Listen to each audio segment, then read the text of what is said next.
Okay, you're ready to roll. Awesome. Okay, so it is 3:09 PM on January 28th, 2026. And I'll call this meeting of the Economic Opportunity Advisory Board to order. Welcome, everyone, and welcome especially to Pamela, our newest official member of the board. So thanks for joining us. Yeah. Let's just go around the room and do introductions. I am Chris Wilson, member of the board. I'm Brittany Melton, member of the board. Melody McCallum is Grand County Commissioner.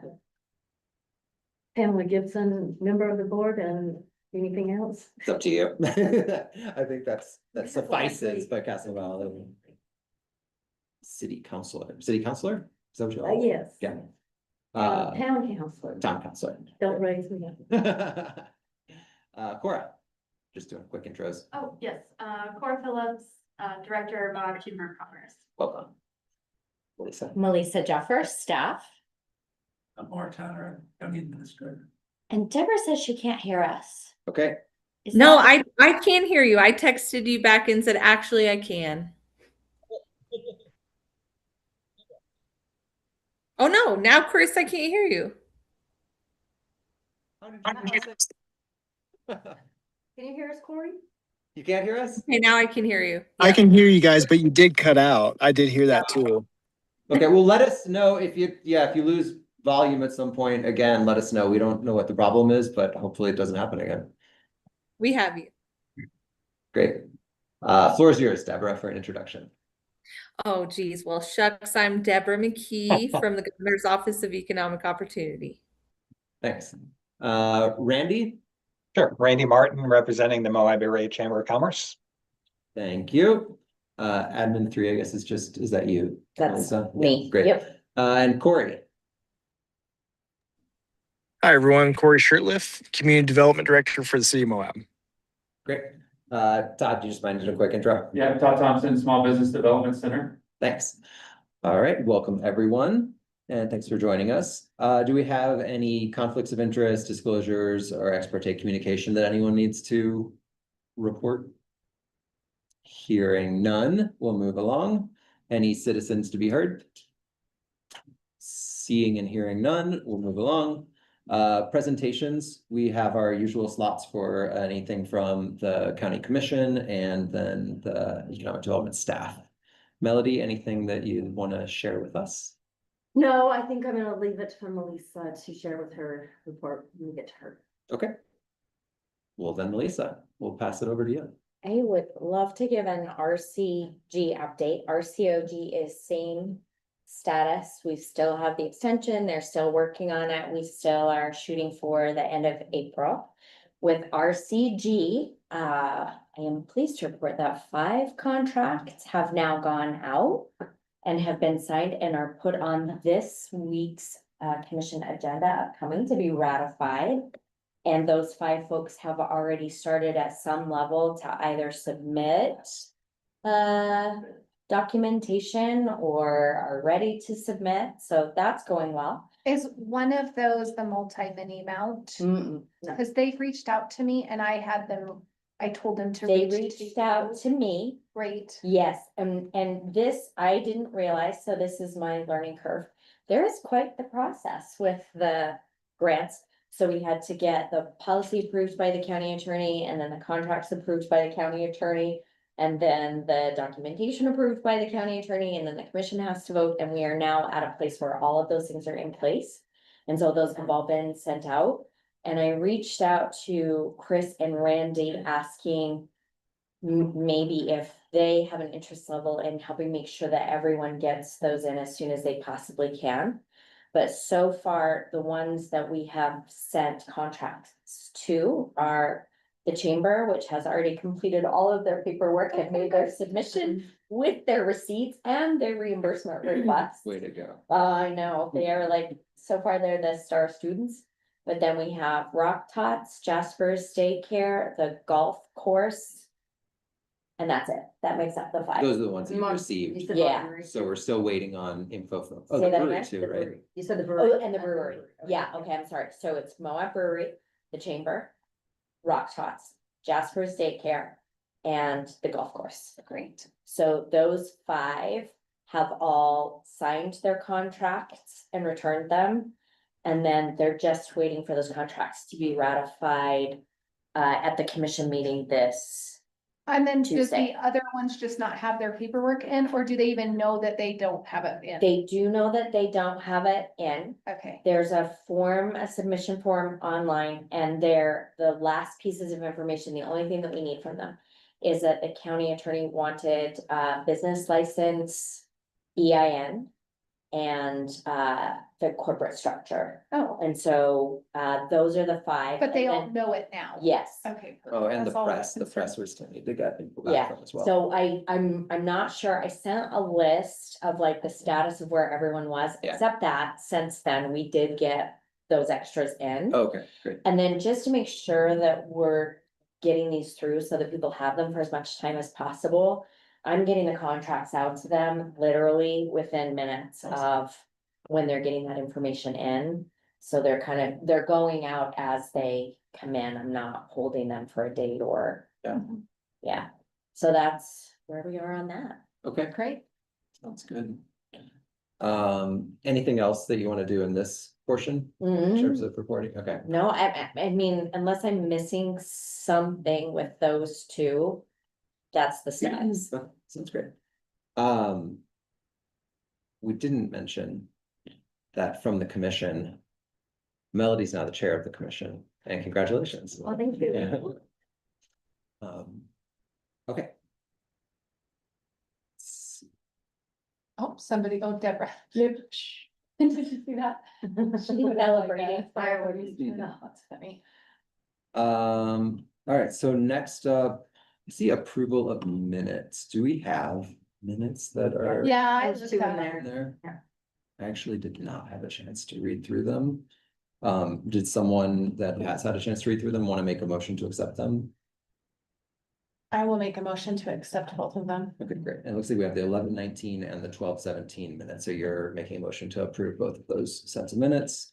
Is there a second for the approval of the 11-19 and 12-17 minutes? I'll say. Thank you. All right, so any discussion? We'll put it to a vote. Approval of the 11-19 and 12-17 minutes. All in favor? Aye. Aye. Great, Aye. great. Would you like to, you could abstain if you'd like to. It's going to stay. Yeah, that's fine. So unanimous with one abstention. Thank you. That was approved. And one absent, or do you not? Yeah, then because when Aaron's absent. Aaron's absent. You have that on your thing, or how do you just? I think we just, that'll be like reported as absent from the meeting. Yeah. So then that would be assumed as part of the vote count. I'm learning too. Okay. And next up is the election of officers. So we have, I think we just have now a chair and vice chair as the officers. And we need to vote, we need a motion to have new officers for this year. You're eligible according to the bylaws to be on for 2 years in those positions. So I am eligible. I would prefer to step back from being chair this year just because I have a baby and I started on a new board and just for time reasons. But I'd love to stay. I plan no matter what to be an active member of this board. But I don't know who might be interested in that position. So let's kind of go around and see, are there folks who are interested in stepping up and putting their name in the hat? I mean, it has to be a vote and approved, obviously by this board, it's not my decision. But are there folks that'd like to be sort of considered to be chair this year? What that really means with that, setting the agenda, setting the agenda and running the meetings are the main things. And then I think there are sort of other places where the chair and vice chair have been just, working with Melissa in ways that we can be supportive, basically. So that might look like some of the stuff of helping out with some of the grants, but all that stuff can also be done by subcommittees and things like that. So the main things are setting agendas and running the meetings. And who's eligible? Because they have to be here for 2 years, you said? No. All of our board members are eligible. What we do have in the bylaws, or at least in the guidance from GOEO, one of the two places, I can double check if you guys want to see it, but is that it's at least recommended that people not stay on in their roles as sort of like chair for more than 2 years. Or at least 2 years in a row. So what I'm saying is I've been on for 1 year, so in theory, I could stick around for another year as chair if the board decided to. But like I said, I would rather somebody else take on that position if there's interest. Oh, I'd be happy to do that. Cool, so Brittany's thrown her name in the hat or suggesting that she's willing to take on the responsibility might be a better way of stating it. Yes. Online we have, Randy and Ashley. And Pamela, of course, is eligible, even though she just joined, but it's totally, too soon. Yeah, understandable. Okay, well. How about expressions of interest or, willingness for vice chair? The vice chair, the responsibilities, like technical responsibilities, are really only in the case of an absence from the chair to take over the responsibilities of the chair. I think in practice, they've been, I don't know, I've always tried to involve the vice chair in the discussion of setting agenda and things like that. So, that's kind of up to a working relationship between chair and vice chair, but technically it's a pretty small responsibility. I'd be totally happy to not do it, but I'd be happy to be vice chair and step in as needed. Is there anyone? And the reason I say that, I'm jumping in, Randy, I'm jumping ahead because you are the vice chair. Randy, are you interested in staying on as vice chair?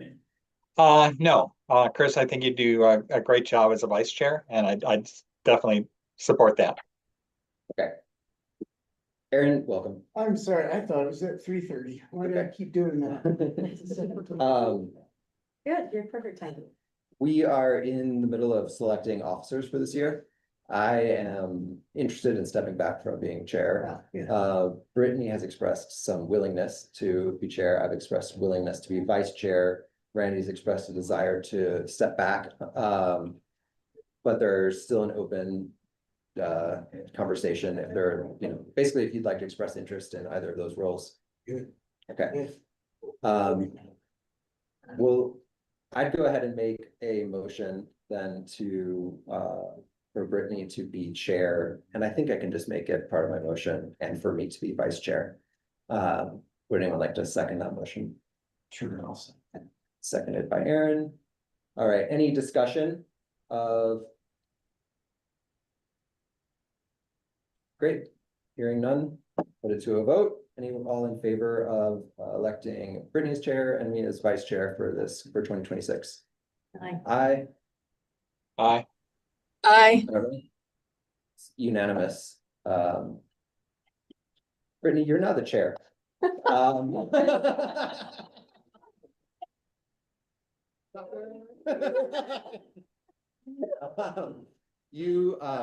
Can we just keep on trucking for today, or we good with that, or do you need me to go? Cause it would be great if you want to. Do you want me to just do the rest of today? I'd be happy to. Yeah, sure. Like crap, now I gotta get this all open. It's your call. Okay, great. So that's the election of officers. So the next thing that we have on the agenda is our yearly planning. I know Dana reached out to me and said that it would be really useful if we look at the calendar for the year. And just like, I think basically, I mean, so I think it's just in our bylaws at this point. It's our practice has been to meet 3 to 5 p.m. on the last Wednesday of the month. So unless there's a desire to change that for some strong reasons, I think it makes sense to just keep that the way that it is. But then what ends up happening with that, and we'll have to pull up a calendar, is around the holidays. Potentially both Thanksgiving and Christmas, or the other holidays around Christmas. there can be kind of conflicts there. So we've often moved those two meetings. Makes sense. Excuse me. So, yeah, it would be helpful, I think, for the county if we just got that set right now and we have the official calendar for the entire year. So the last Wednesday or the fourth Wednesday? The last The last Wednesday is the way that Wednesday. we changed it. Yeah, yeah. It was previously like the Wednesday following the third Wednesday or something. It was something weird. That was just kind of felt excessive, like unnecessarily complicated. So we, a couple of years ago, switched it to the last Wednesday. Now, November 25th, which is the last Wednesday, is right before Thanksgiving. Great. Um, So, in December, it doesn't mess up because Christmas is before that. but even still, we may, so, 30th. so let's see. Wait, I have the last Wednesday, Am I looking at? I think is Christmas actually this year, is the 25th, Am I looking right? at the- 2026. I could make a recommendation to cancel December meeting unless, because when all of those meetings get squished into 3 weeks, Yeah, it's so much. I mean, there, because everybody moves their meetings, and so if you think that it's something that could be done, I don't know. It would be canceling the December meetings versus trying to squish them into those 3 weeks, because yeah, if people go on vacation, those 2 weeks, kids are out of school. right. It's I mean, I pretty- feel like I didn't do one meeting those 2 weeks this year, but the meeting 3 weeks before. Yeah. Were Crazy, really hard. yeah. So just. I mean, one option there is to do exactly what you said and just, for now, just cancel it. And we can always add a special meeting if something comes up that needs attention, and Yeah. then that can be put on the calendar separately. So it makes sense to me. And then for November, the last one is the 28th, so we probably would want to go up to the 21st, just 1 week ahead of it. Am I on the wrong, like, Yeah. this calendar? Okay, thank you. I don't know what's going on. November 25th is like, The Wednesday before yeah, Thanksgiving. Christmas or Thanksgiving. Yeah, so that's, yeah, that's. So we could move that one to the 18th and then just cancel December altogether. Perfect. If you guys That want- sounds sorry, reasonable to it me. doesn't have to be for me, but it's. No, I mean, it sounds, well, it sounds like a fine starting, like I said, and I then, think we kind of did that anyway this last time, didn't we? Yeah. Trying to Yeah, remember. we did, Oh, because did it? it conflicts with the town council meeting. yeah, well, we just Okay. moved it this last year. Oh, we just moved it. We did have We did a have December it. meeting, but yeah. I think I drilled in my head 3:30. Why did did that twice now. You're fine. Okay, so I can just, if somebody else wants to make a motion, or I can just go ahead and articulate it. I'll make a motion to move our meeting. Do I make a motion? You're welcome. Okay. We're all, I make a motion to move our meetings or to continue our meetings the last Wednesday of every month from 3 to 5 with December's meeting canceled and November's meeting pushed to the 18th. Right? yes, that sounds totally right to me. Second for that motion? Second. Motion's been seconded. Any discussion? Calling for a vote. All in favor? Aye. Aye. Great. So unanimous vote. We have adopted the motions presented by Brittany to the calendar.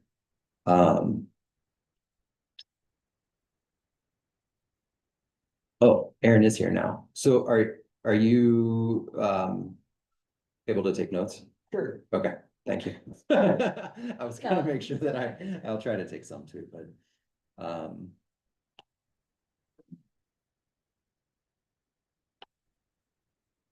You know, learn how to spell Luis's name there. It's okay. One L, one S. Great. So I think the other thing, and this leads into the other items on there, in terms of thinking about RCG and RCOG this year, is to just open up a conversation about goals for the year. And it seems pretty clear, both from our statutory responsibilities and the discussions that we've had over the last year, that we want the grants to be the focus of what we're working on. I guess to me, there's still some space for a little bit of discussion as to what precisely that looks like around some of them. I mean, I think the RCOG, the Rural Counties Opportunity Grant, should I do it? Do you need like a refresher, like 2-line refresher on which that they are? It takes a minute. So the RCOG is the Rural Community Opportunity Grant that is generally geared towards like government entities being within Grand County or affiliated with Grand County being the recipients of it. It's for up to $600,000 per year, I guess, potentially per award.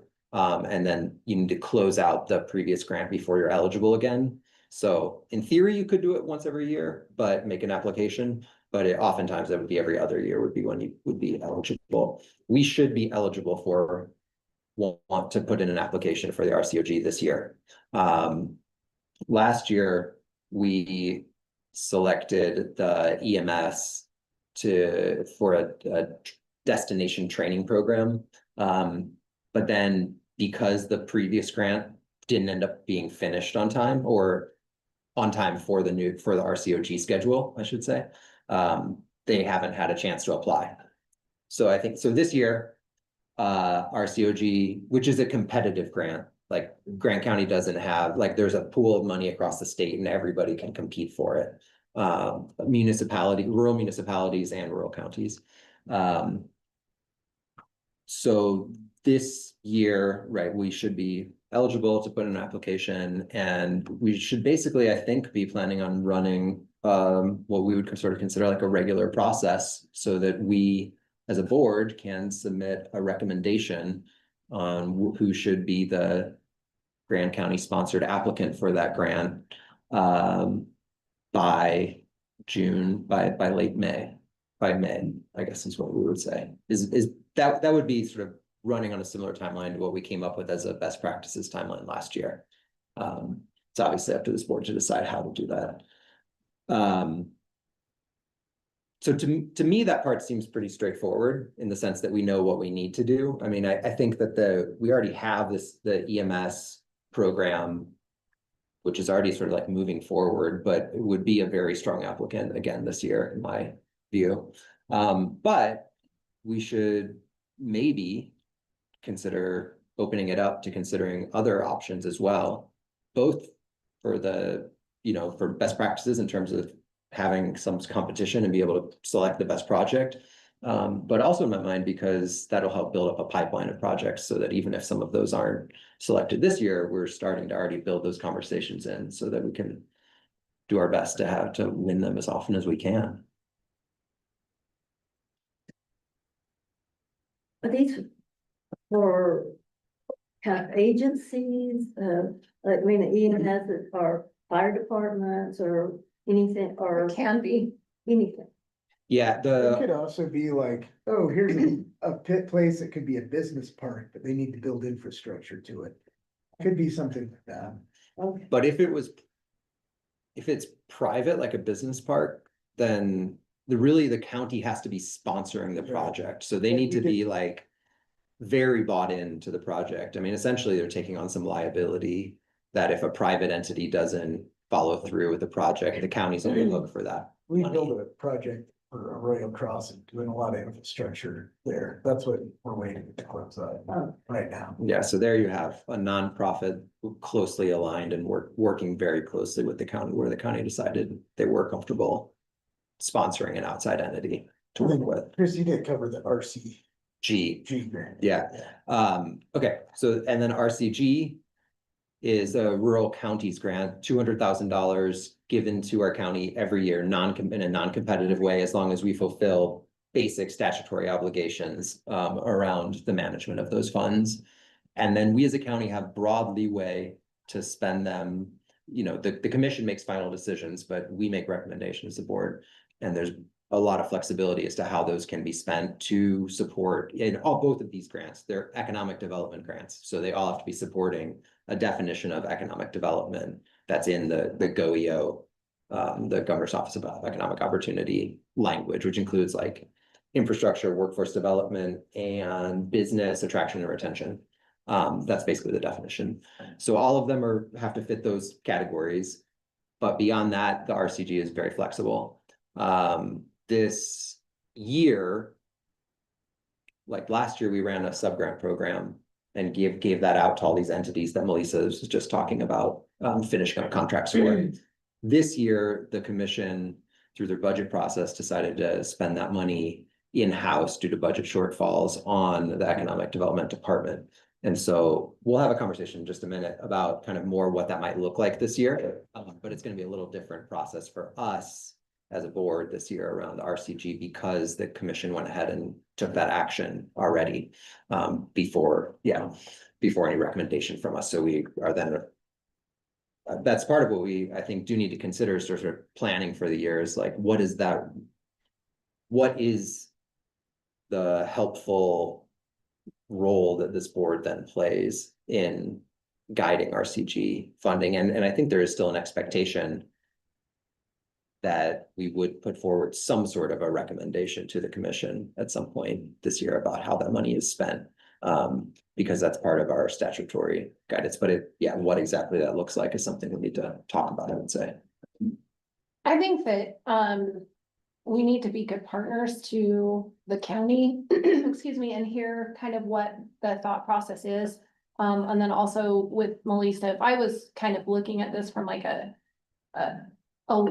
further back view, I would like to see everybody kind of work together and have an impact that's a little more rippled, with an effect versus, Ashley talks a lot about like winners and losers and that kind of stuff. I think that we need to look at it from a perspective of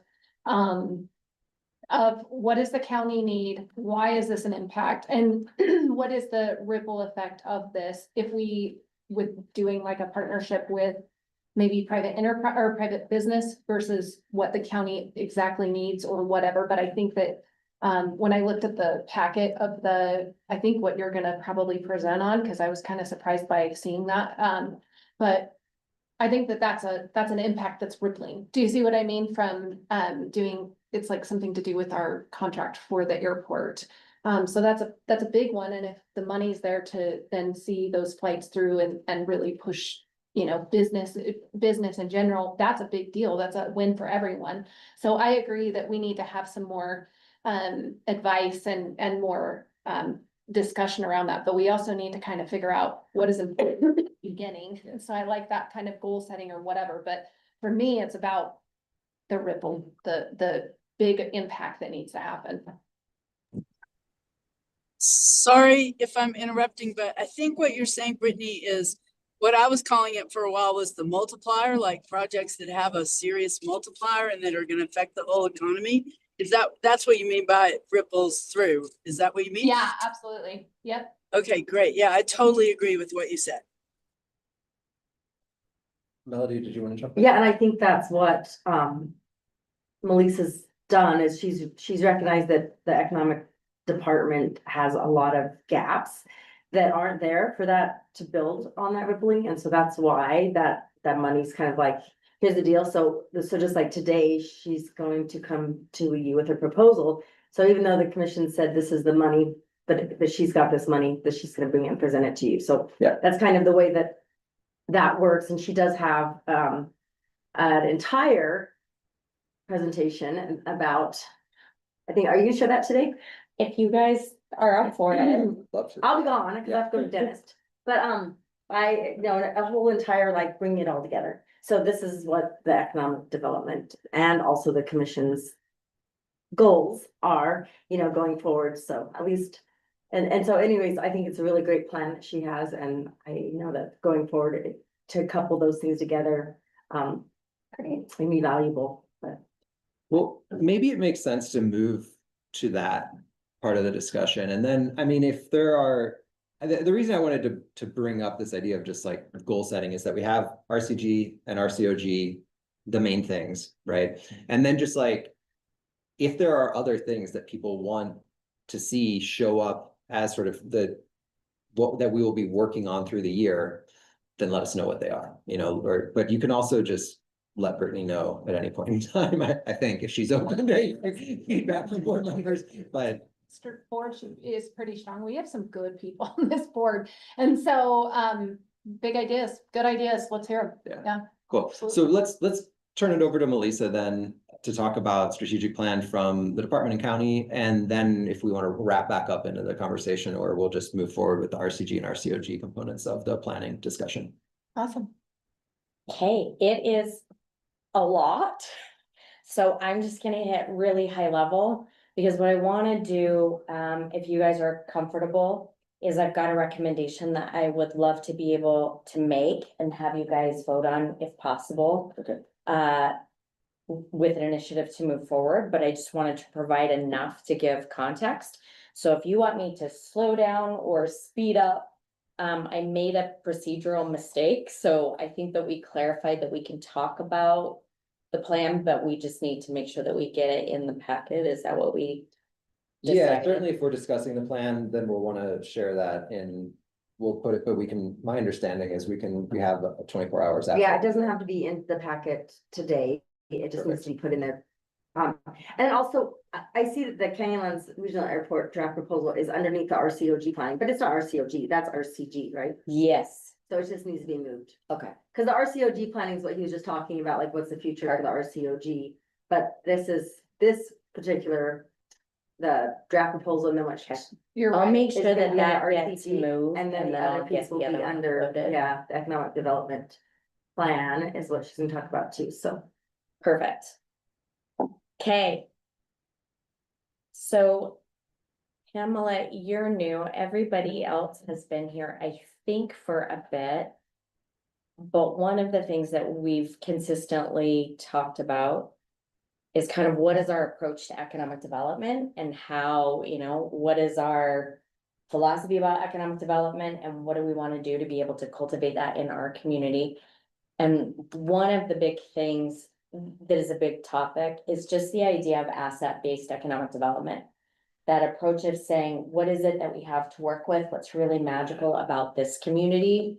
And there are a lot of words, because this is meant to be read. It's not necessarily meant to, and the other part of the plan with the metrics and the dates and the deadlines and how are we going to measure it is even worse than this. So I'm just going to try to give the high level. But it's the whole idea of what do we have in terms of assets, resources that we can build on? And then what are the things that might be able to be standing in the way of us capturing opportunity and allowing innovation to arise?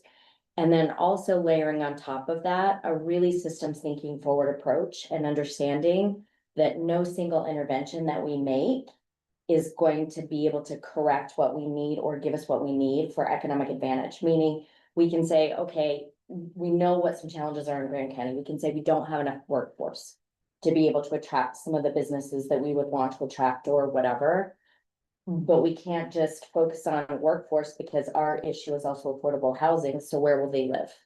So it's this idea that we need to make sure that all of these things are working together and that we're addressing them systemically and as a whole. And so that's kind of the approach that we've taken with the plan. And in doing that, since we can't boil the ocean, how do we bring it down into small digestible pieces? And the lens that we'll be doing that through is through 4 major categories that will all work together. And that's, we want a community that's affordable, livable, resilient, and competitive. And if we have that, then we should create all of the conditions necessary for us to be able to have a really healthy, prosperous, working, flowing economy. So then we took the areas and we broke them down into several different initiatives.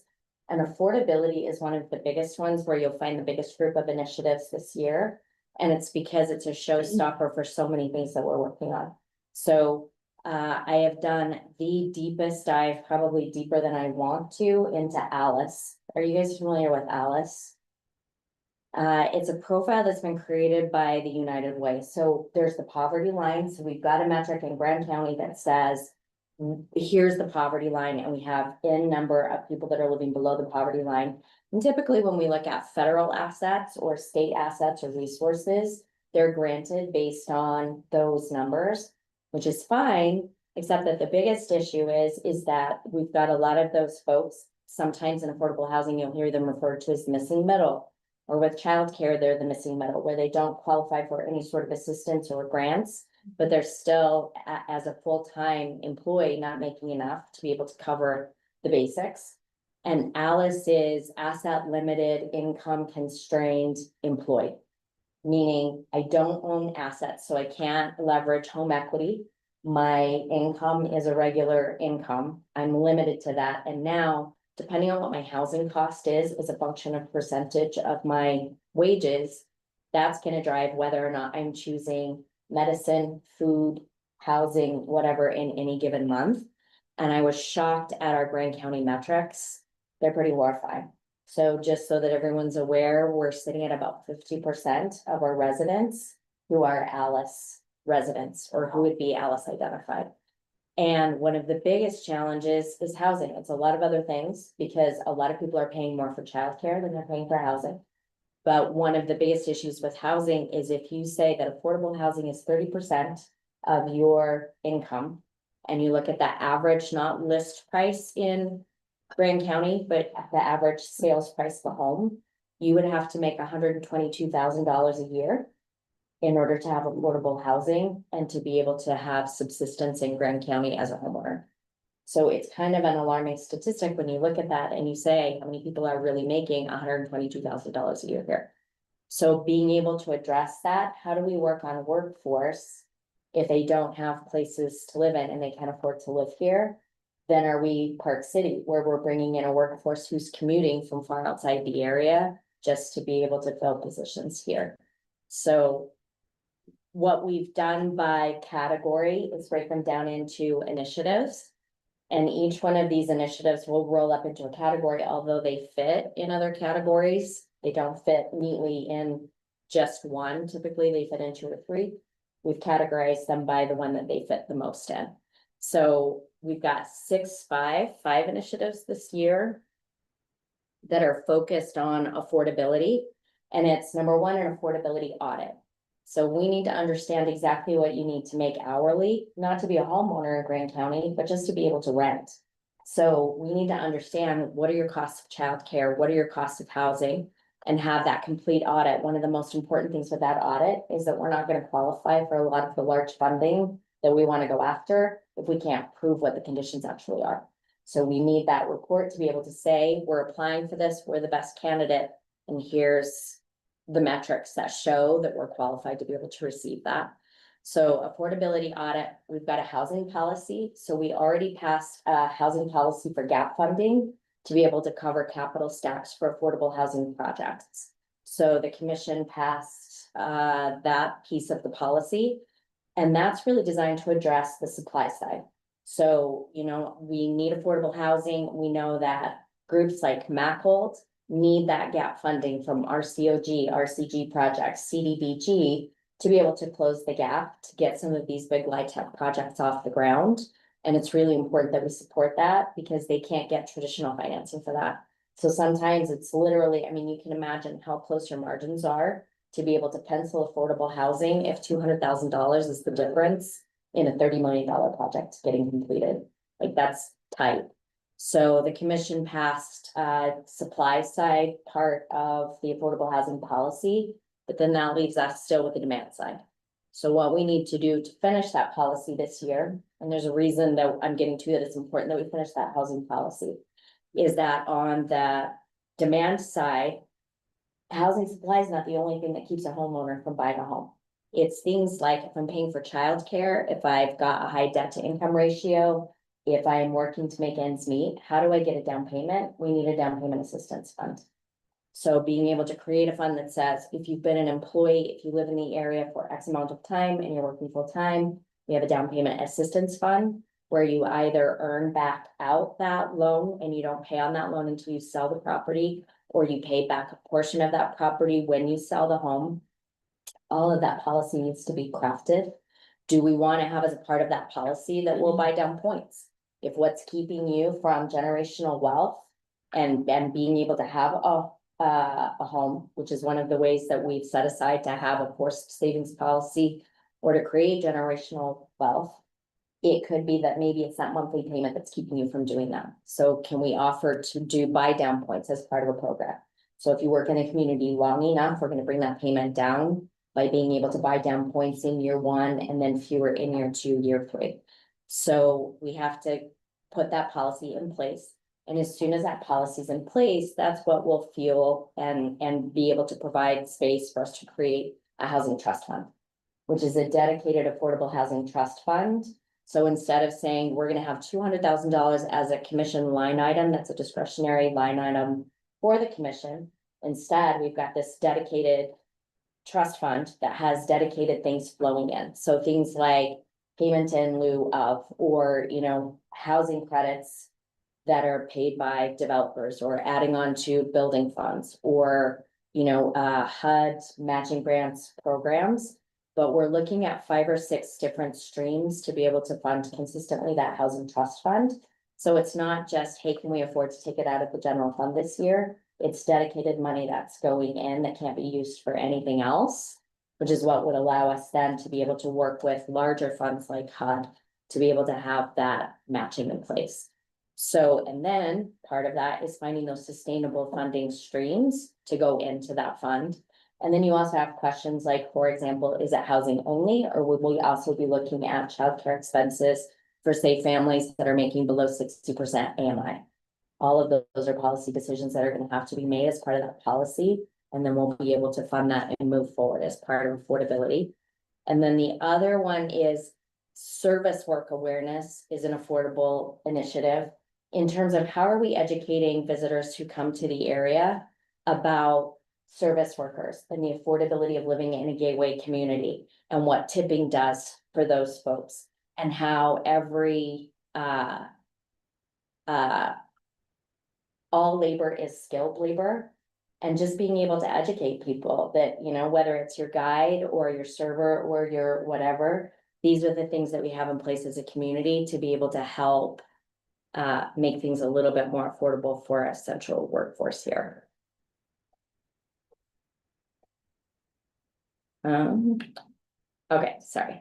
Melissa, can I just ask like a Totally. like kind of context here, Mhm. kind of question? So this, what you're presenting, this strategic plan for 2026 is something that is, I don't know, is it, I guess it's just something that lives like within your office. Is this something that the commission will vote on? Is this like, how's it gonna work as a policy? Not the implementation of everything. Yeah, but no, just- this just is the policy, this is just ideas of things that we have, like, this is Yeah, exactly what I okay. ran on as a, Yeah. you know, commissioner, and many of the other commissioners that are up there, so it's the commission's direction, because I remember last year, what's the commission's direction? Well, I Okay. didn't know, I Yeah. mean, because I was new, but I understand, you know, now I'm aware of like how it all works and what we're, so this is really like the Cool. commission's direction. This is what we want to see, we want to see affordability, we want to see, you know, livability, and those are the things, and all of these pieces of it. So that, like the housing trust fund, that will have to be a policy. So that's something that we're working on that will come before, just like the affordable housing loan policy. So all of these things are that require policy. Yeah. Will get created and come before the commission. Totally. But Okay, these are They're our, in these are, subcommittee right now. but this is, or Yes. Yeah. the initiatives themselves are? So for example, like the depending on, last, yeah. the housing subcommittee meeting yesterday Uh-huh. was all about moving on to the next steps of the demand side of the Okay. policy, the housing policy. So Cool. supply side passed Yeah. last month, I think. Yeah, and I'm gonna bounce back, and that, like at the very end of this, when she gets there, you know, we're adding on a airport development subcommittee. On this next meeting, we'll vote on it, and then we're also adding on like a outdoor recreation subcommittee, so that the commission has the idea of which way we're going. Yeah, I We have those love- subcommittees, so in alignment with this plan, our subcommittees are working with these pieces. Awesome. As a So commission. has the commission adopted this plan? No, Okay. And that's not really the necessarily the goal, or like the plan wouldn't be for this to get adopted by the commission and then enacted, rather it's just something that you and other commissioners are using to Yeah, help drive. yeah, and the economic development department. Okay. Yeah, these are things that, so the way that I'm working on it is, I'm working on it, I'm working with our team. And then I'm working with the subcommittees, Cool. and then making sure that when we're ready to be able to move things forward, that goes before the commission. But before that happens, these are just the things that I'm Yeah, focused yeah, on. your ideas and plans. Yeah, exactly. Yeah, all the work behind the policies. Totally. And so then like how that like affordable housing stuff, does it like sync with what's happening with like the task force? So like, are you guys coordinating with them? Caitlin and I or- have been working on it like this, so basically. We're doing the research, figuring out what all of the parameters are and what the needs are, and then checking in with all of our different partners. So for example, Olin Walker's affordable housing programs were instrumental in us being able to put our policy in place. So if we're not following best practices of the partners that our organizations that we work with are going to be working with or borrowing from, we're not going to be able to close those capital stacks. So a perfect example is when we wrote the policy for the affordable housing loan. It's almost like you never know who's going to be writing those requirements, because it could be that last piece that you're getting from Freddie Mae or Fannie Mac. Freddie You were Mac, close. Fannie Mae, flip flop. Yeah. Or if it's a LIHTC restriction, or if it's whatever, because it's that last piece that they need to close. So it's almost like you're the last piece that gets to choose what those parameters are. So being able to follow those best practices and then vetting it with MACL, for example, like, does this work with, you know, the programs that you guys have and all of the lending that you might need to do? And then there are weird things that are coming up in the process of doing that. Like, for example, they've got something that's for the housing subcommittee right now to be able to look at for some restrictions that they have that they didn't anticipate for a potential loan with Desert Rivers Credit Union. So it's a That's super lot of moving pieces and parts for sure. Bye now. Okay, thank you. Yeah, That's very helpful. Sorry to no, derail. no, does that, I mean, Yeah, no, more questions? Yeah, no? no. So then. Livability, which is, this needs to be a great place that people want to live. It's got to be in a community that we can afford to live in. And also, if we're going to be a tourism community, which we are, what are the benefits that regular residents derive out of tourism? Like, what are our assets? What are our resources? What are the things that are available to us in the community? And those initiatives are, and we heard a lot about this at the summit. So we've got aging services. And right now we're looking at changing the bylaws of the Council on Aging. And being able to bring those a lot more in line with AARP adjustments and what they're looking for in terms of what it looks like to have a community that is a good community to age in, right? And right now, we know that we've got a huge waiting list for affordable senior housing. And we don't really have, what is that plan and what does it look like to be able to age in place in Grand County? So that we're not exporting our seniors because they don't have a place to go, or because we don't have the services to be able to support them. So that's one of those big chunks. And then another initiative in that category are OSTA enhancements and upgrades, which we had talked about. So how do we update and offer those programs in that facility? I know that Angie's got a lot of plans that she wants to offer for youth programming. So we kind of have both sides of the spectrum. How are we looking at programs for youth and supporting those things? And then how are we also looking at our aging programs? Because we learned in the summit that we're growing by only 5%, I think. And what did they say about children? I can't even remember, but it was almost a little scary. I can pull it up, but essentially it was. We we're not don't have having any. enough children. We're not having enough. We're not reproducing, we're not growing, and we are just aging. Classrooms in our schools. And not necessarily aging in place where they're going to Grand Junction or to other places. So those are some of the things that are up on deck for livability initiatives. And then the next one is resiliency. And I know that there's some hesitation or some whatever around diversification, but this is kind of, I guess I don't necessarily use it interchangeably, but we really need a resilient economy. We can't be so dependent on tourism that, you know, if there are uncertainties in the economy or there's a, you know, contraction in spending or whatever, that we're absolutely vulnerable to that. What are the things that we do to be able to build in some of that resiliency? And for those initiatives, we've got healthcare cluster development. So working really closely with Moab Regional. So right now, we're really lucky because we are a tourism community, that we have a critical care hospital. Counties of fewer than 10,000 residents don't have critical care hospitals. And to be able to have that as an asset and a resource, they really have a desire to grow a couple of different programs that they have, and to be able to look at those as destination programs. We've talked about the EMS program that, you know, they have in terms of destination education.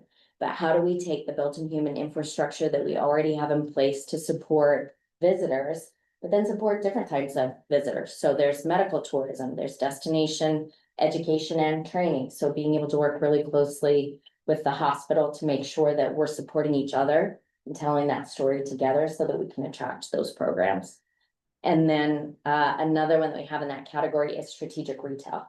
So we've got about $90 million a year that is leaking in sales tax leakage for general merchandise that's non-grocery. And that's just all the folks that are going to Grand Junction to pick up a bathing suit or whatever. So are there strategic retail solutions that we can look at that aren't grocery or compete with our grocery products that we have here, but offer some of those items so that we don't How do you lose know that sales number? tax? Say that again. How do you know the sales tax leakage number? Where do you get that? So sales tax leakage number, we work with, and it comes from a lot of different places, but the group that we work with is Zion's Public Finance. So it's Zion's Bank, but they've got a whole arm that focuses on municipal bonds and raising capital for municipalities. And they do county-wide, county level sales tax leakage reports. So what they do is they study your community and they see what sales tax that you're paying on specific items. And then they say, you know, what are the places around you, like Grand Junction, and what are people paying there? And then they're able to estimate, here's where we think that you're missing out on, for example, auto sales. So auto sales is a huge one. And I'll give you an example of something that we're not focusing on, but we're missing a whole bunch of sales tax. Is sales tax auto leakage for the number of people that we have here that are buying cars. They're not buying them here. And we're missing out on tens of millions of dollars in sales tax revenue from auto sales. I don't think strategically, like, we're dying to open up more auto businesses to be able to serve our small population. So like, that doesn't make the list. Yeah. But if we can get some augmentation or supplementation of general merchandise category, that would be something that we would want to be able to see or look into. And then competitiveness. So as a gateway community, how do we stay competitive? How do we attract people to come to us instead of going to other places to live? How do we be the #1 modern gateway community and economy that people want to live in?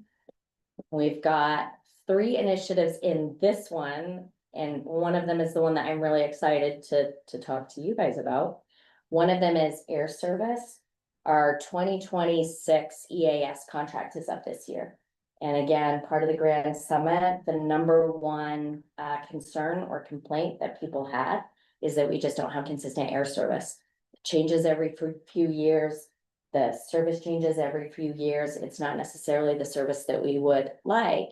And part of that is for a really good reason, which is we're not EAS experts. We don't know how to go out and get really competitive about these different agreements. And so we do the best that we can. So one of the things that we're doing this year is we've got the huge FAA multi-million-dollar grant to be able to expand the airport, to be able to add in the taxiways. My understanding from Steve Gleason, and I'm just learning airport geeky speak, so be patient with me. But the hangars that we're able to put on, or the things that we're able to develop, all come with pavement. So us getting more of that pavement will open up all of those opportunities for us to be able to expand the airport. But that's not great if we can't get good service. So we've got a consultant who negotiates EAS contracts. And what they do, back to sales tax and leakage, is they go back to the carriers and they say, yeah, this seems like a small market. Maybe they're not the attractive numbers that you would normally negotiate these larger planes, more expanded service with. But that's because people are flying into Grand Junction, or they're flying into Salt Lake, or they're flying into Las Vegas, and then they're just driving here. So they're compiling all of that data, all of that research, and then they'll go to each one of the companies that we want to negotiate with and try to work out and negotiate the best deal for EAS air service. And what we really want to do is our focus, some of the primary goals are, we want the larger planes, we want Denver service, we want Salt Lake service. And then we would also like the opportunity to be able to expand into some experimental markets. So for example, if we looked really competitive and we were a good partner for whoever we sign a contract with, would they be willing to look at maybe 6 flights a year to LA on a weekend? To say, can we fill up flights coming in from LA? What if we tried something like that with Las Vegas? Would they be willing to say maybe 6 flights a year? We'll try to bring people in from Las Vegas. And then we do that as an experiment. But the thing that we need to do first is we need to negotiate a really good anchor contract and put that in place. And then that allows us to be able to expand from there. So that's kind of that category. And then outdoor recreation, and in terms of research and planning and policy, what are the plans that we have in place to be able to add assets like Mud Springs that's coming online? We've got 2 NICA races that have now been scheduled. We were hoping for 3, but there is a scheduling conflict with BLM on a recreation lease. So it looks like probably only 2 this year, but only 2 is a huge event. So on this state event, the numbers that they've shared are 7,500 racers, 3,500 coaches because of the student to the athlete to coach ratio, and then support staff, volunteers, family members, siblings. Those are some really significant events, and they've scheduled 2 here at that new facility, which is amazing. Except that now we need to plan for infrastructure and roads and how do we get a safe ingress in there, and they need a more stable parking lot so that they can not be pulling people out if it gets rainy, because it's called Mud Springs for a reason. All of those things require a solid strategic plan. So as Commissioner McCandless was saying, one of the things on the commission agenda for this next meeting is to establish an airport subcommittee to be able to focus on the air service component. And then there's also an outdoor recreation subcommittee to be able to focus on the policy around specifically outdoor recreation. And then that leads to the final one, which is the community profile. So it's been 7, 8, 9 years since our community profile was updated, where we were able to tell people, here's the demographic, here's a snapshot of what our population looks like. Here's, you know, the housing that we have available, all of those things. Typically that's done through EDC Utah, and we'll be working with EDC Utah as well. But in speaking with Jen Sadoff, those are the kinds of things that she's going to need to be able to attract an orthopedic surgery practice. Is great. What is it like if I move there? Well, we have X amount of miles of trails for active recreation. We've got X amount of housing stock available. Probably we want to hide that metric a little bit, but we've got to have that snapshot, and we need that snapshot for a few different reasons. We need it to attract investment. We need it to attract Money. visitors and folks and partners and businesses and all of those people that we want to come here. So getting that updated is another huge chunk for this year. And that's it. Lots of words, many words. And the thing that I put in the agenda is what I wanted to bring before the board is to talk about the ask to pay for the essential air service consultation agreement. Because we don't have the budget for that. So what you're saying is your proposal is taking some of the money that is from the RCG in this year, I guess, to use for attracting that firm or person or whatever to help us negotiate an EAS. Yes. Is that what I'm hearing? Yep. So the ask would be a recommendation from this board And I said in the packet, up to $50,000. The reason why that's a little bit vague is the contract is $40,000 plus travel expenses. We have no idea what that is, but it scares me to leave things completely open, so I would like to at least have some limit to it.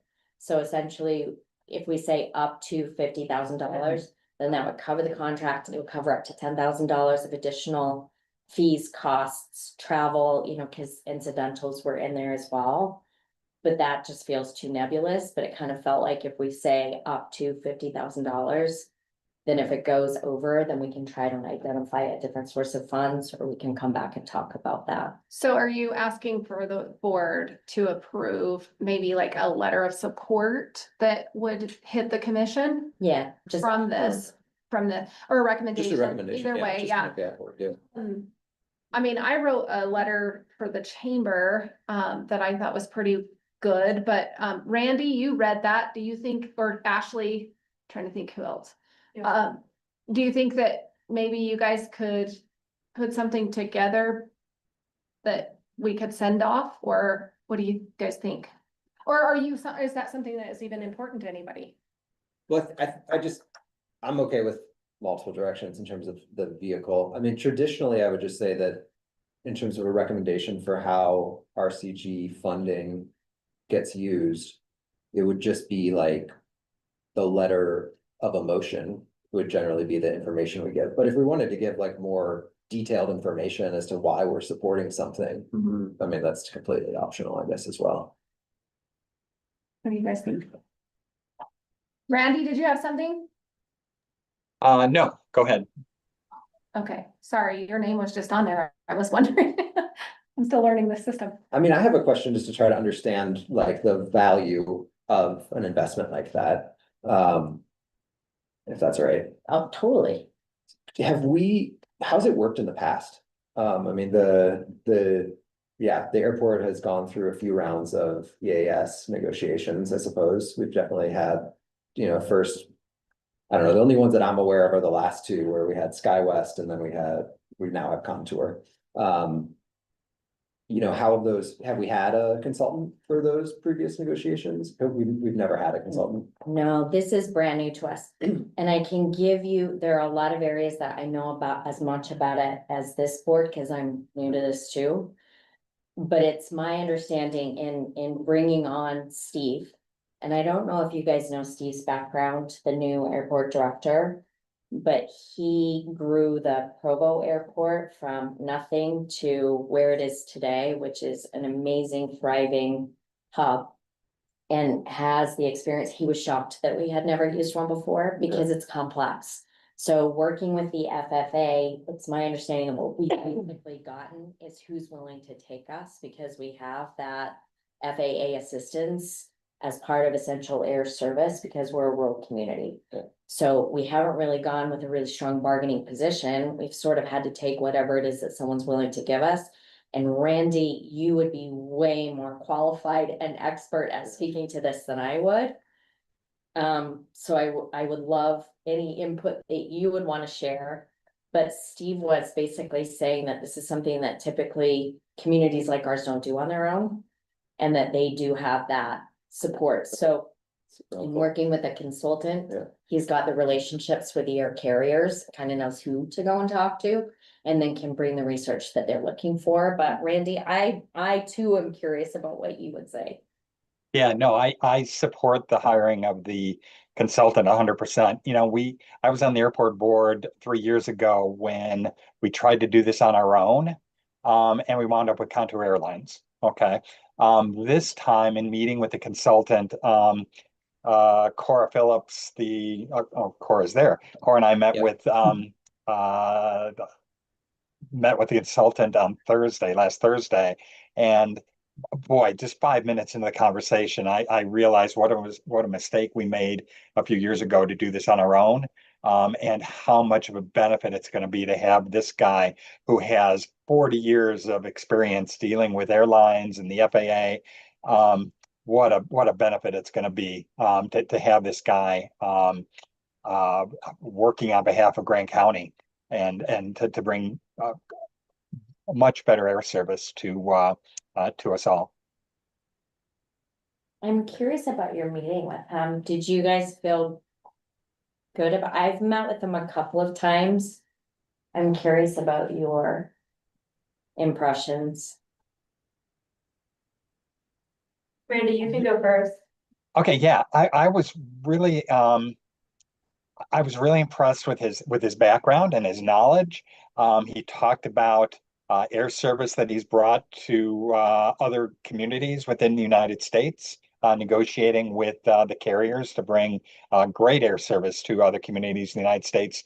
The one concern I had was he mentioned to us that the Department of Transportation right now is running about 5 months behind in approving EAS contracts.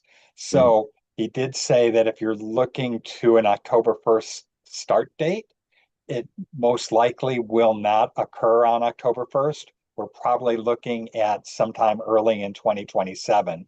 So that was a little disheartening to hear. The reason for that is the layoffs that occurred in the Department of Transportation last spring. They lost a lot of talented individuals who've spent years working on these contracts, lost a lot of institutional knowledge, and they're scrambling to rebuild this department and get people in there who can review these contracts and get them approved. But in the meantime, they're running about 5 months behind. So I doubt that it's going to take effect on October 1. What he did say is that Contour will continue to provide service until the new contract is in place with the new carrier, or I should say the new contract, because Contour is possible, it will be bidding on keeping the service. What about you, Cora? I thought it was a really great meeting and, similar to what Randy said, and speaking with him, just seeing the ripple effects of the benefits of going with somebody who knows this intricacies and nuances of the system, those emerging airline companies that we might be interested in utilizing or using. Yeah, I thought it was a really good meeting, and the bummer about being 5 months behind and how that impacts, I can't really do anything about that. We already have a survey out to our chamber members to help gather some data about how they use essential or the air service here in EOAB. I'm excited about what's to come. What about you, Aaron? Okay, so I got some thoughts on this. One is it feels like how we've done these before. It's like, here's a charcuterie board of options. What's the best one? It feels like this is like, oh, we need money, give it to us. So like, what is it? Just the first county department or people that ask for money is gonna get it, right? Like that's my first concern, right? So it doesn't seem like, oh, okay, 50 grand. Now we got 150 grand. So I'm just curious about I don't like the process of this ask. And then I also find it funny in this presentation, we took a look at the Alice class and 50% I identify with that group of people. I look at that and I'm like, the airport does nothing for my life, right? And I'm like, I'd rather see $50,000 go towards different things than an airport project that I haven't used in maybe 7 years. I don't think I've ever flown out of there. I don't think it addresses, I feel like this is for some kind of business projects that don't really affect my lights. 50% of people, I don't think use the airport. That's my that's my thing on it. So can I speak to that a little bit? Oh, sorry, I didn't mean to. Yeah, so I'm questioning like that process, and then I just don't think that, I just don't feel like our money and funding like helps working people in Moab. That's what I put our direction into. It's a trickle down economic theory of like, we help the airport and somehow rich people come and shower their money upon us and we should tip our servers more. So that's where I stand with it. Yeah. Okay, I want to speak a little bit to that because I see where you're going with that a little bit. I was sitting on a focus group the other day through this airport person. I got to meet him actually, and a lot of the conversation, he was very knowledgeable, so he gave me a lot of context on certain things as well, even though I'd already researched quite a bit.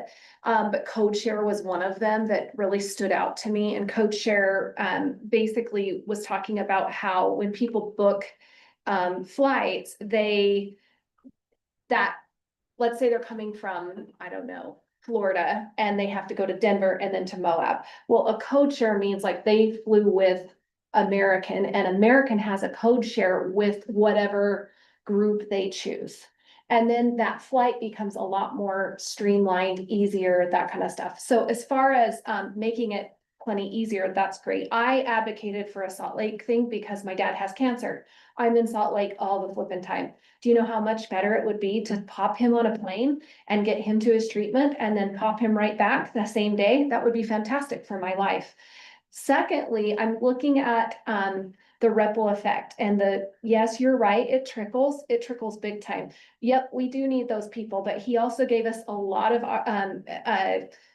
context as to where people are coming from and flying to. Number one city that they're flying to, does anybody know it? Did he tell you guys? If he From did, what? I don't recall, but I One do is Phoenix. It surprised me. It After surprised last me, year. I like, was shocked You were there. when he the said. people that are coming here is coming from San Francisco. Who lives in San Never Francisco? expected that. There's pretty big money in San Francisco. So here's the thing that I look at with like how we're gonna, that's why I like a plan. Like I like seeing more of like let's develop a strategy that makes sense for everyone. I know that people are gonna need showers fixed at those or at those hotels. I know that they're gonna have employees that need people that have Aaron in their life to make their lives better on just a daily. So yes, there's trickle all over, but my thought process with, I can see why you're like, well, I don't really fly. Well, then we talked a lot about the leakage and where people do fly. So everybody in that room was frequent flyers. And guess where they were flying from? Grand Junction. They weren't using this. Ashley's on her way home because it didn't quite work out. So it is absolutely important that we have some sort of strategy with with this contract, because every business depends on it. Now, it doesn't mean that you directly depend on it, but you indirectly depend on it, because we definitely we need connectivity between these markets that are bringing people here. And until we get out of the tourism business, I think that it would be completely crazy for us not to be concerned about it. So that's kind of but I definitely believe in having a strategy from a high level, and I like how you put those, but I do agree that we probably need a little more involvement rather than we need this. Like, it would be nice to know. And I did present that was it our meeting when we were talking about how if there's departments out there, why don't they come to us and present why they need the money? I think that that's an important one. So we have a little more buy-in. Would you agree with that? I feel like there's a first come, first serve with this. Like, well, should the housing task force put in for 150 grand for a trust? Like, will we get it? Cause we're just second up. That's why I'm like, oh, where's the, is it just, oh, okay, yeah, okay. And then it's, instead of seeing it as a broad strategy for the whole grant, Yeah, and then at the end of the day, the commission has the yeah, real decision. So we kind of are hearing a little bit, in my opinion, didn't you hear loud and clear from Mel right then? That was like, hey, this is kind of why this is important. Let's see it all. And I feel like this is kind of good, but I wouldn't mind having more discussion around even those individual little things that you have on that's pretty fun to kind of go, oh, well, that makes sense. I was kind of connecting quite a few dots. And I think that, I know that the airport board is or the airport, contract is kind of on a time frame, but I agree. We can talk more about where else we can push money or hear more about departments of what they need. Conceptually, I'm a little in the middle, in terms of, how I view something like this. I'm sensitive to what Aaron's argument is there. I think there's some truth to it. And, I guess, to me, if it was if we were just saying what's the best use of $50,000, which is such a small amount of money, for economic development in this community, then we'd need to say probably the airport isn't, I don't know, for me, it wouldn't be where I'd put my only $50,000 if I only had $50,000. The reason for that, because what it's gonna do is it's gonna drive the overall economy, right? It's gonna bring more visitors, have them stay longer, spend more money in our town, which is great. But if our workers we don't have housing for our workers, we don't have childcare for our workers, then we can't grow anyway, right? We can't grow what we offer, and it's just gonna stretch those who live here. It's gonna, rev up the economy, but we don't just have an economy that needs revving up, we have an economy that needs fixing also, right? And so it's definitely very important to me that part of the strategy is around affordability. To me, that and that it starts with, that was page one. I'm happy to see that that's page one, because it really is like, if you ask me, like, what's the biggest bottleneck for our economy? Housing is, to me, I would say the number one bottleneck, right? Like, if you don't have a place where you can have workers work, you can't have more workers, you can't have more workers, you can't have more companies, you can't have more businesses that are thriving. Like, we know that's a huge constraint. And so I guess to me, the question wouldn't just be,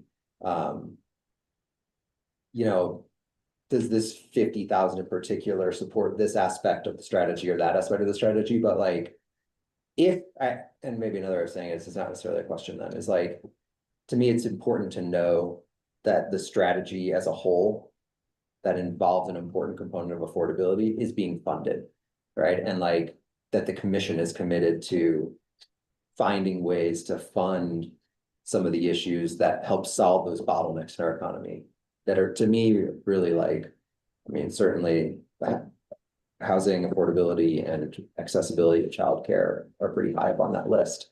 Can you guys hear me? Yeah. And Deborah's Okay, I got her just hand want up, so I just want to make a really quick point.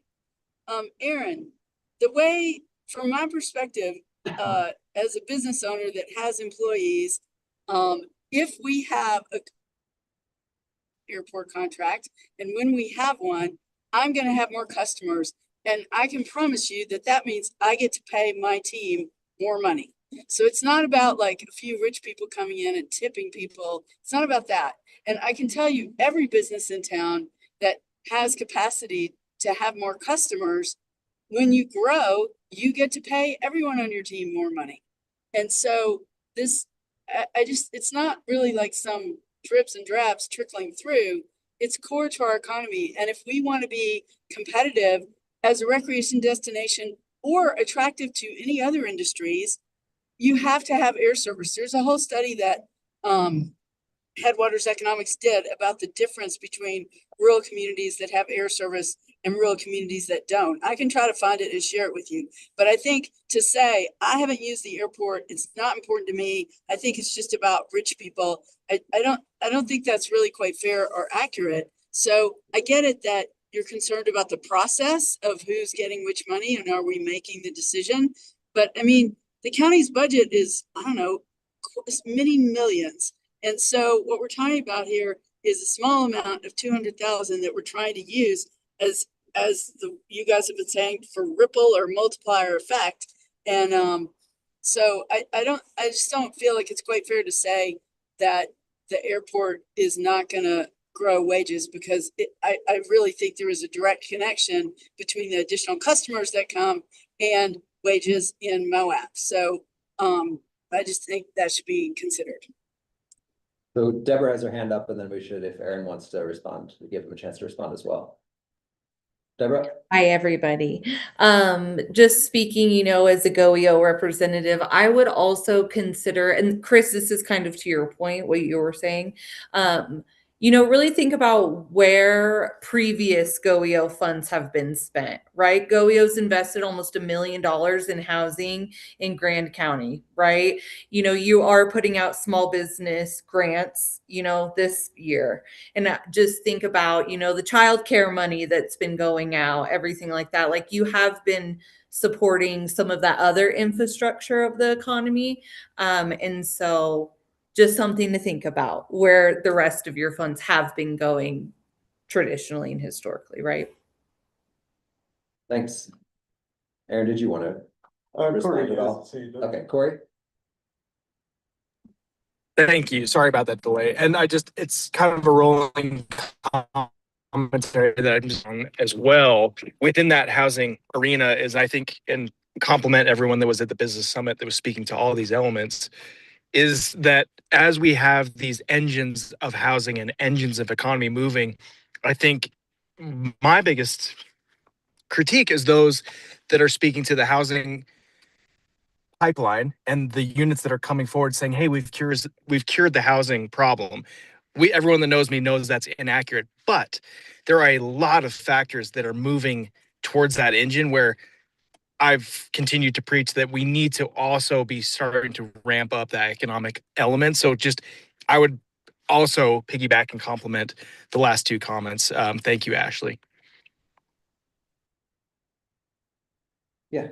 I just wanted to address a couple of things is what you were saying. Chris, I absolutely agree. And thank you, Ashley and Corey. And I wholeheartedly agree with what you were talking about is you can't, and again, it's that systems thinking approach. You can't take a single intervention. Those things are all working together. And it is really important to me. That's why I wanted to put everything together in a really cohesive plan, is because it doesn't work unless all of those pieces are working together. And to speak to the process, I agree. The challenge with this process is this is a really unique situation in that we have got a deadline and a wall that we're up against with that negotiation deadline. And whatever we're able to negotiate is what we're stuck with, or what we love, or what we can grow with, or what we hate for the next few years. And so trying to work with the city and the county and get an MOU in place and try to get to be able to identify the funds, we're running out of time. And so full transparency, I mean, we've got stuff moving forward toward those negotiations with no funding in place. So if it feels like the cart is before the horse a bit, maybe it's because the cart is a little bit before the horse a bit, because we've got this deadline. And with my economic development hat on, what I will say to you is I cannot think of a more, whether again, you want to call it multiplier or ripple effect or whatever, I cannot think of a more impactful spend of $50,000 for the entire community, because it's a game changer. And I really believe that, having sat in the meetings and looked at the data, it is game changing. And also at the same time, I know how many hours went into crafting housing policy to get a loan in place to be able to bring online 144 units of 60% AMI housing that will literally be breaking ground in a month. So they have to all be working together. None of those things. Can you talk a little bit about the timeline? Like really, like, I guess where I'm thinking is like, all right, so negotiations would go whatever through the summer, I suppose. So getting somebody in the position to be the contractor would be important for that to happen soon. This money from the RCG, even if we recommended it and the commission approved it, would be part of an application package that would go in later this year. It can be for reimbursements, but what does the count, like, is the county ready to spend money with the hope that it gets reimbursed later on if this is moving forward? You know what I'm saying? It's kind of like the money's not going to show up from the state to pay this guy. Yeah. Right. So the county's going to have to be willing to pay this guy upfront before you even know 100% for sure that you've made it through the GOEO process. Yeah. Is the county willing to put up that money? So the process that we're going to go through, because I can't answer because I'm not the county. Yeah. So the process that I am going through is I'm bringing this before the board in hopes of getting a recommendation to the county commission that we believe that this would be a good use of those funds. And then I've been able to speak with Deborah and James Dixon about then what that process would look like after. Once that recommendation is made to them, then they'll be able to vote on that recommendation. And then they would be able to spend those funds, understanding that that reimbursement will be coming. So there are a couple of more hoops that would need to be jumped through, but this is that first stage of, does this board believe that this is a project that would be worth up to $50,000 to recommend to the commission? And then the commission can vote and say, we agree with that, we disagree with that, and then it would move forward. And then we would work with GOEO, when those payments came in, as a reimbursement for this project. And Deborah, from your perspective, like, I mean, that sounds like something we've done similar things in the past with, like, that doesn't raise any red flags to you? Yeah. Nope. I've, just so that it's not more work on me later, I've double checked everything and, I think that it would be pretty seamless. As long as you guys are recommending and then the commission votes, right? And I'm suggesting that that be done now as opposed to waiting for, kind of closer to the application period. Okay, thanks. Mhm. Yeah, I'm a bit skeptical of all experts. They use a lot of words and show me, I'm not from Missouri, but I still believe that, maybe you've seen everything, that you hire somebody, who knows who, I don't know anything about it, but they say they can get a better they can get us all this better service. And I've been hearing these needs come up before and I don't see anything happening, improving the community. That's all. I'm just skeptical about. Yet they've done it for other small communities and there's a difference between having an airport and not having an airport. But what's the difference between having somebody who says they're an expert and they can negotiate and get something that's better for us? Just show me. I don't know if we have that. Do we have that? I agree with you. I am really skeptical, so I'm kind of the homework gal. So in meeting with Luke, I, like the chamber, have had an opportunity to meet with him, with Jason Taylor, with the city, and with Commission Administrator Tyner. Had a great conversation with him, but I'm like you, so I want to do a little bit of a deeper dive. And I have looked in and researched and met with him again. I think that probably the thing that speaks the highest to his success rate is that the way that he came to us is that Steve Gleason and his colleagues have worked with him before on other airport projects. So the fact that he was able to get results for the Provo Airport, he's been able to get results for other projects that Steve has been involved in, including in Washington State, gives me a fair amount of confidence, because I don't know about you guys, but if I work with someone and they have not delivered results, I am absolutely not going to bring them in on something that is a career defining decision in my new role. So that kind of gives me a lot of comfort. And I do have a lot of confidence in Steve. So that's, but yes, I'm with you. In theory and in general, absolutely, I am super skeptical. But in this case, I feel like, I feel like it will be a really positive experience. I guess I'd like to respond to some of the things here. KSL had an article out today. Arch's visitation was up last year over the year before. That's good. I see things as the airport is being geared towards upping visitation. And I believe what I think our grant money should be used for is for economic diversification and not increasing visitation. That's just gonna be my perspective on that. And so that's why I would just be I wouldn't recommend it. Second thing is I just disagree with you, Ashley. I think you, Milton Friedman, and Ronald Reagan will never convince me that trickle-down economics ever worked. So that would be my response to that. yeah. I've never been called a Reagan fan before. That is a first.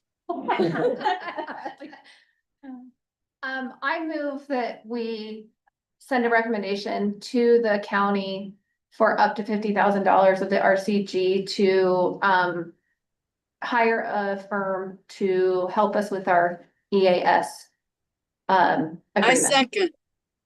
I would like to second. Okay, so we have a motion and it's been seconded. We now have space for discussion of the motion.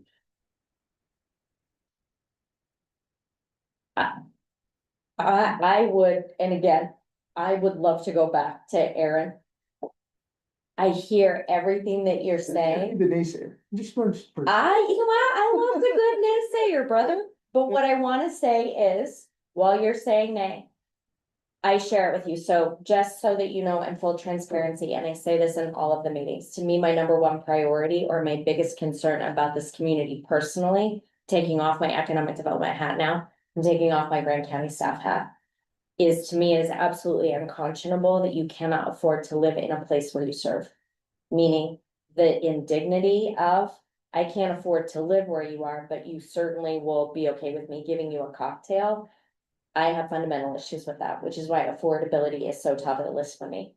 But when we talk about economic diversification, one of the number one responses in the chamber study on airport of what's missing, and then also the data that we're getting back, what residents are citing is medical care. So it's one of the number one reasons. When I met with Jen Sadoff on Friday, one of the biggest things that she was bringing forward is medical care. So to be able to have the diversification of, is this a great place to retire? I don't know. Can you get to your family? Can you reach another coast to be able to connect with your grandchildren? Can friends and family come and visit you? Can you travel for medical care? Can you travel for work? To me, that is the same choke point for diversification as it is for visitation. So essentially, when we say that it's a bottleneck, I see it as a bottleneck for both things. It is a tourism bottleneck, but you also have to remember how big of a bottleneck. I don't know. It's a plane of 50 people, goes 2 ways twice a day.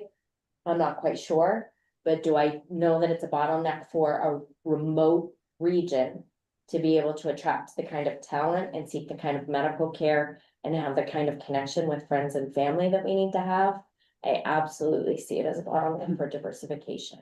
So, So, go ahead. oh, no, No, I don't mean to cut you off. done that. No, I just, and I'm with you because I hear what you're saying, but I just wanted to make sure that we were talking about it outside of just the context of tourism.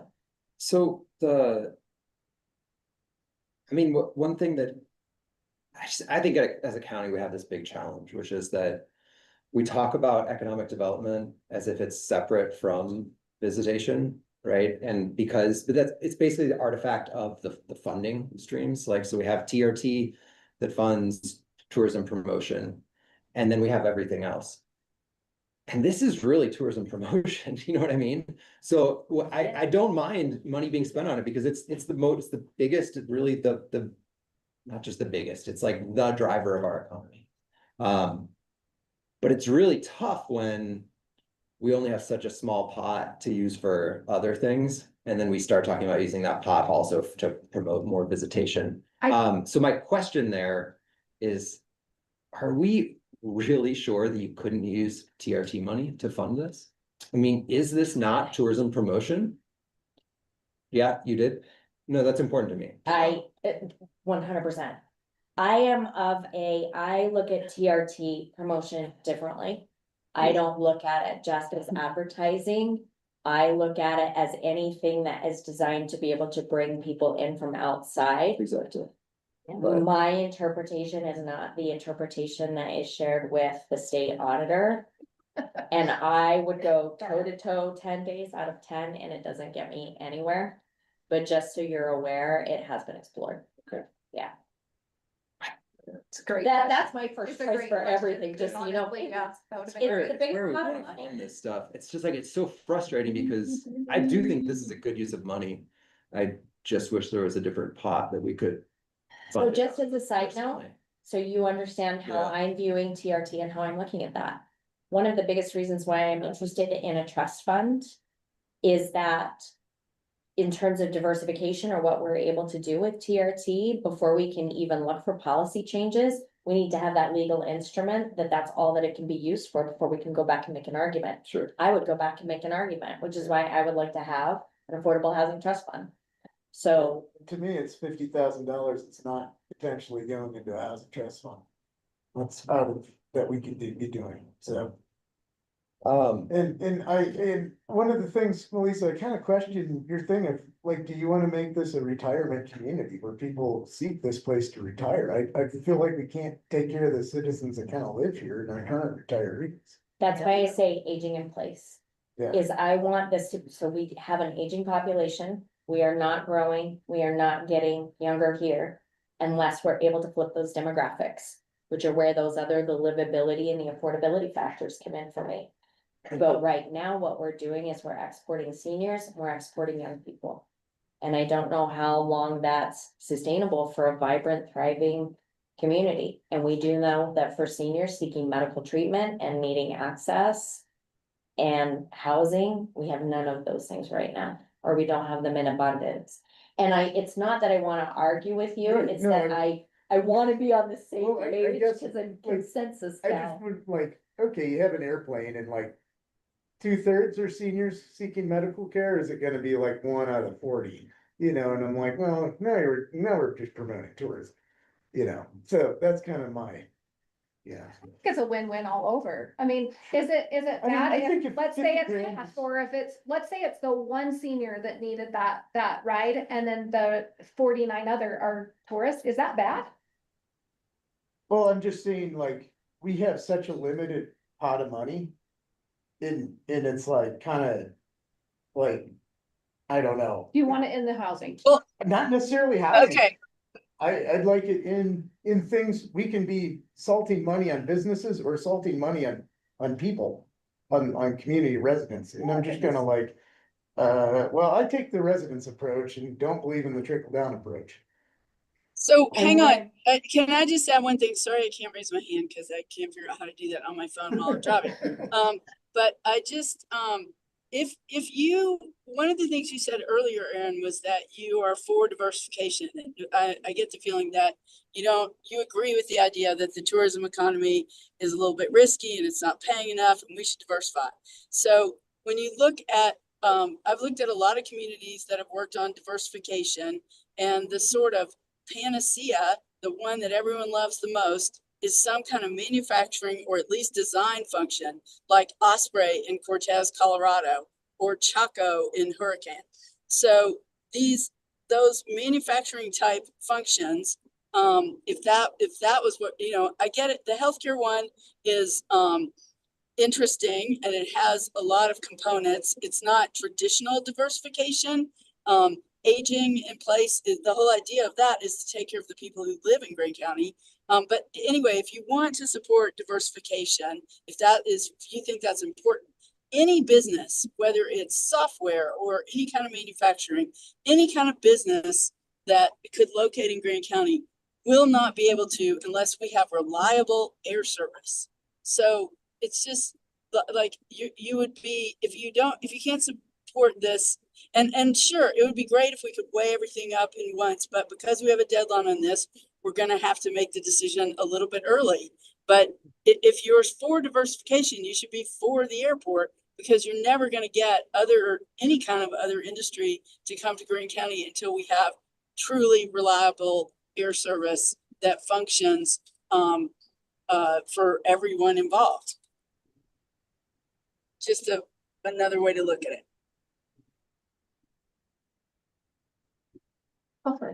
Good point, Sash. Good points. Can I ask just one more question?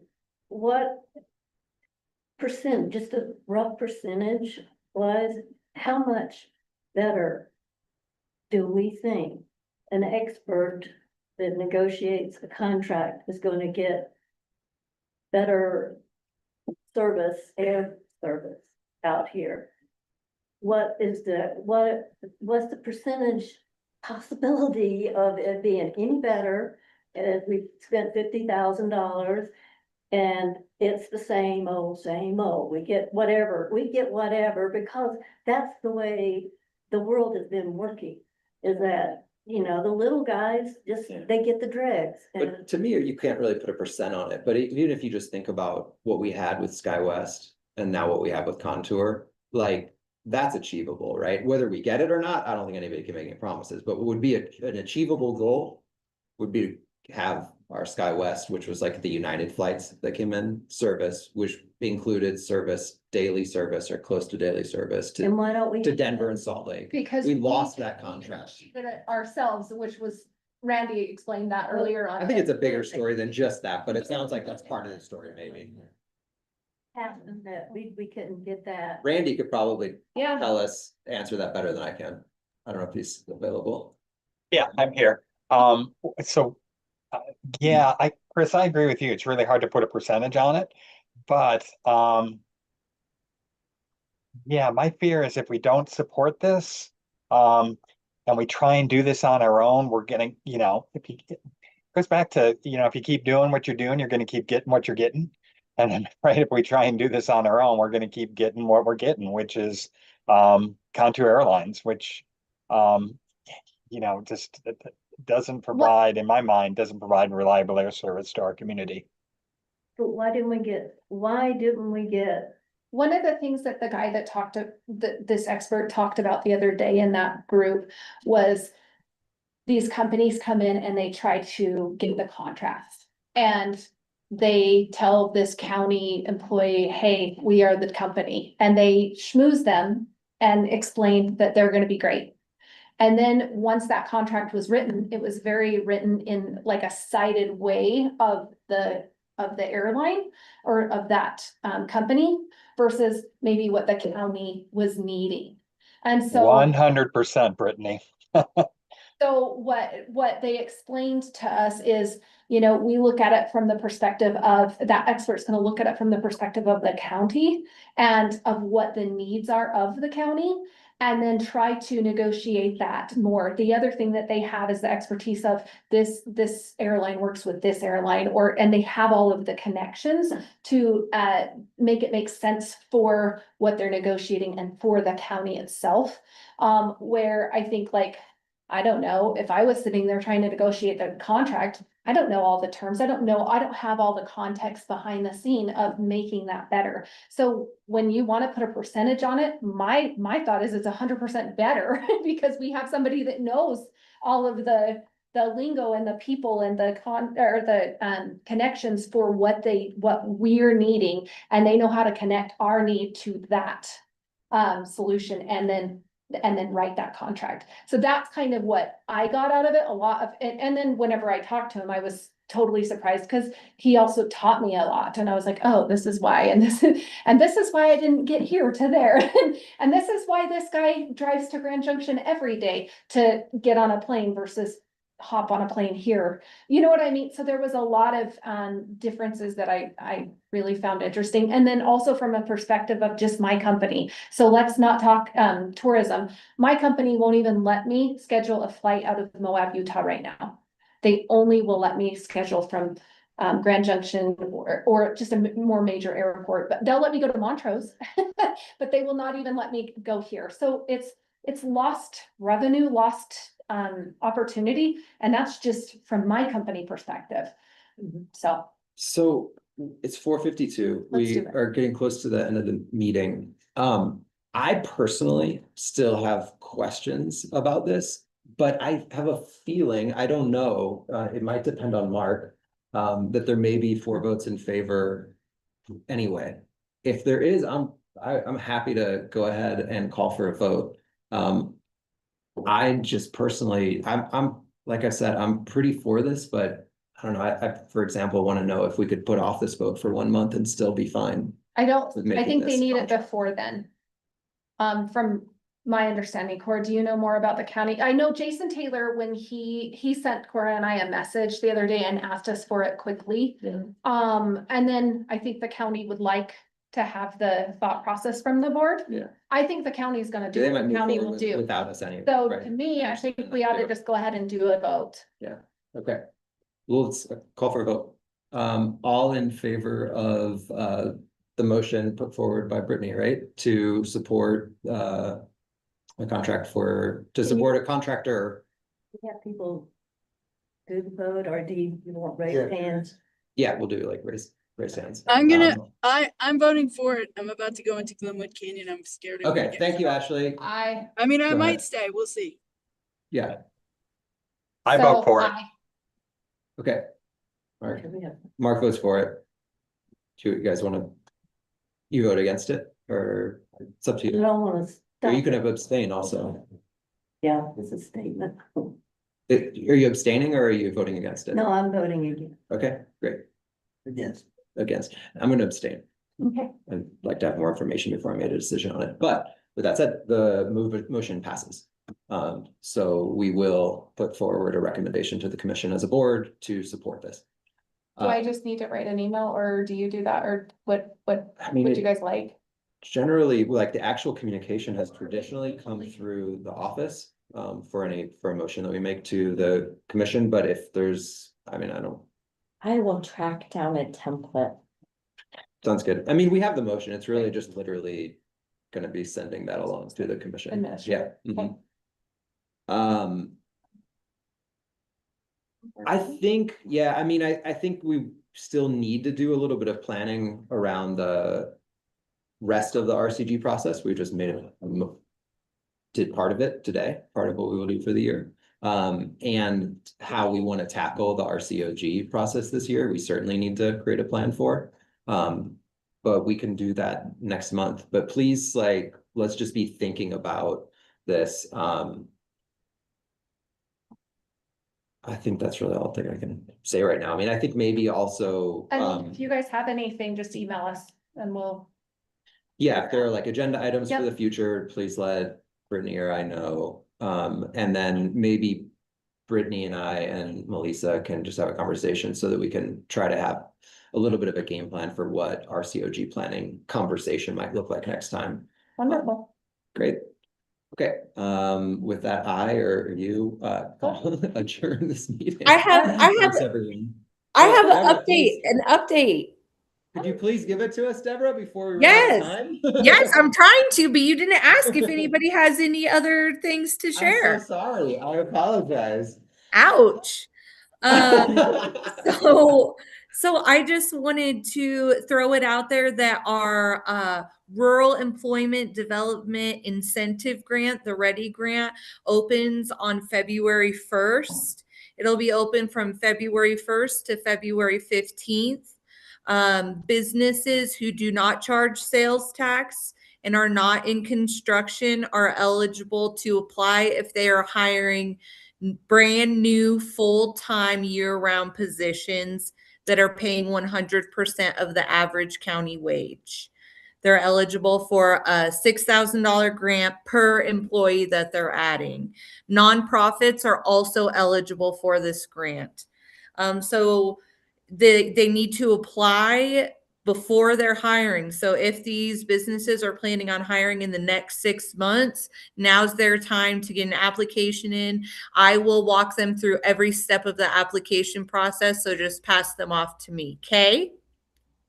Yeah, is there, Deborah, like an info sheet or something like that that exists for this grant? Could you Yes, share that with Chris. our board members so that we could share that with folks that we think might be interested? I would absolutely love to. I'll share it in your email chain. It isn't current because we just got the numbers for the county average wage, but I'll write that down below. But the rest of the information is correct. That's Why awesome. Thank you so much for sharing that info. Why are businesses that say, why are businesses that they sell? Ashley, we're having a hard time hearing you. I believe Ashley's question is, why are businesses that charge sales tax not eligible? And great question, Ashley. It always gets asked. This money that was set aside by the legislation was set aside to target certain businesses, certain business industries, and retail was not one of them. So we classify retail. Okay. Yeah, we classify retail as anybody who charges sales tax. Got you. Okay, Deborah? that's gonna exclude a lot of people in Moab. It does, but nonprofits and Nonprofits is a other good industries. option. There's a current Ready grant open in Moab right now, so Okay, it happens. And Thanks for Deborah, working on it. Can you clarify for them just really quickly the lag? Meaning if you think you're gonna hire in 6 months or 8 months or a year, apply now? Nope. So once you apply, then you have 6 months to hire. Okay. So it opens 4 times a year. So depending on when you're going to hire, you just want to apply within, kind of that 6 months before. Because how the grant works is we say you have X amount of full-time employees now. In 6 months, I'm going to have this many full-time employees. And so you have that 6 months to hire. So apply now in February if you plan on hiring in the next 6 months. Will Yeah. do. Cool. That's cool. That's awesome. Thank you, Deborah. Sorry to make you wait till the very last moment and have to interject yourself to have that opportunity. We know always that- welcome information. That's what I'm here for, Chris. You know, I'm here to interject, so. Thanks a lot. All right. Have a good one, guys. Thanks.